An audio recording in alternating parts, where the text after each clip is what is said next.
Welcome to The Explainer. Today we're talking about islands.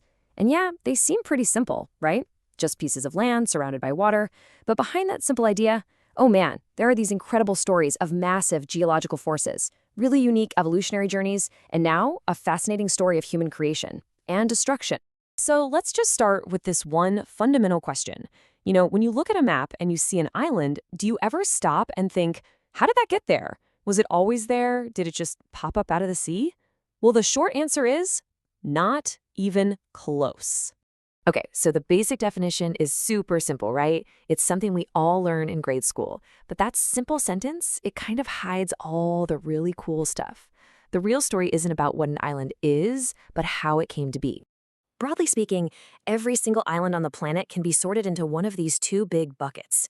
Think of it as the first big fork in an island's family tree.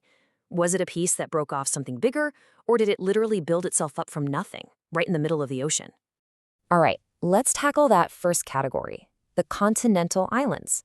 Now, these aren't actually new land. They're more like lost puzzle pieces, ancient chunks of a continent that got cut off and, geologically speaking, set adrift. So you might be wondering, how can we be so sure they were once connected? Well, the clues are all there, written right in the rocks and the wildlife. Geologists can match up the rock formations, and biologists find related plants and animals on both the island and the mainland. It's kind of like a geological DNA test. And we can break this group down even more. You've got these huge individual islands, like Madagascar, which split off from Africa ages ago.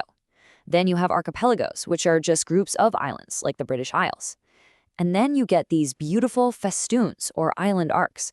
They kind of trace the edges of tectonic plates, like the Aleutian Islands, which formed right where the Pacific plate is diving under the North American plate. Okay, so that covers the breakaways. Now let's talk about the other type, the true pioneers. Oceanic islands have absolutely no connection to a continent. They are born from the ocean floor itself, rising up from the abyss to finally break the surface of the water. And this is the key thing to remember about them. Since they were never, ever connected to a mainland, any life that's on them had to get there the hard way, across miles and miles of open ocean. This incredible isolation makes them perfect natural laboratories for evolution, and it's why they're home to so many species you can't find anywhere else on Earth. Now, these oceanic islands come in two main flavors. You've got the ones born from fire, the explosive, dramatic result of underwater volcanoes. And then you have the ones born from life itself, built so slowly, grain by countless tiny coral animals over thousands and thousands of years. The way volcanic islands form, especially in a long chain like Hawaii, is just fascinating. This quote here nails it perfectly. It's like an island factory, and it's all powered by something geologists call a hotspot. And this slide just lays out that whole factory process so clearly. Imagine you've got a candle flame. That's the hotspot. And it's just staying in one place. Now, imagine you're slowly sliding a piece of paper, that's the tectonic plate, right over that flame.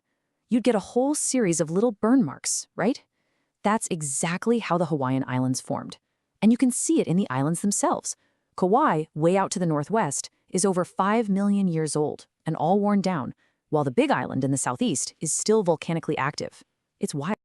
Okay, so we've talked about the deep geological history, but this story doesn't stop there, because now we've entered the picture. Humans have become this new force of nature, and we're both creating new islands and threatening the very existence of others.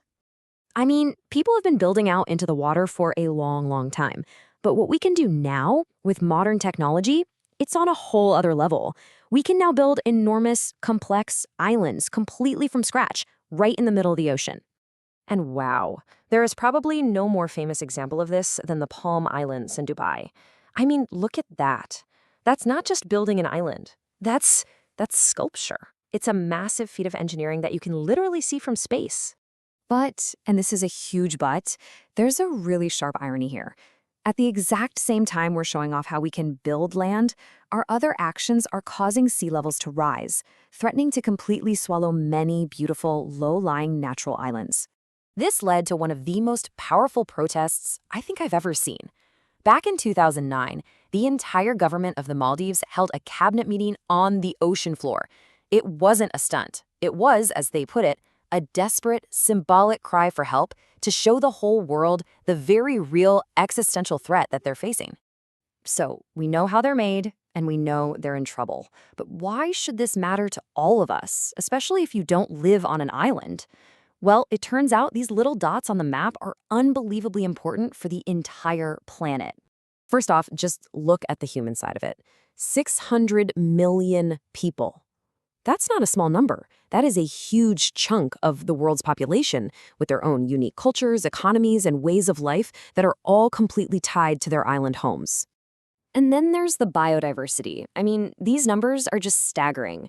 Islands support more than half of the world's marine biodiversity. 7 out of 10 of the world's most critical coral reef hotspots are found around islands.